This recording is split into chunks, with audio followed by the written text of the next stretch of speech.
నెల్లూరు జిల్లా Sitarampuram SI శివరామకృష్ణారెడ్డిని suspend చేస్తూ SP Ajitha Vejandla ఈరోజు ఉత్తర్వులు జారీ చేశారు.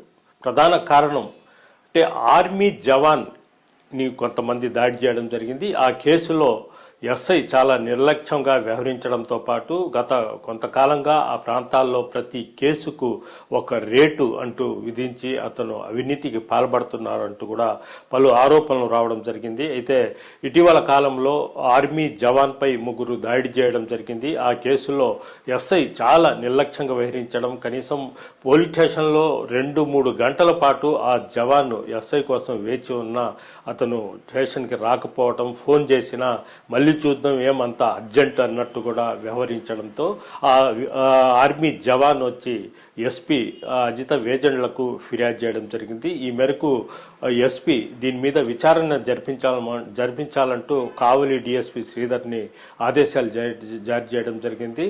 డిఎస్పీ విచారణ జరిపించి రిపోర్టు ఎస్పీకి ఇవ్వడంతో ఈరోజు అతన్ని సస్పెండ్ చేస్తూ ఉత్తర్వులు జారీ చేశారు.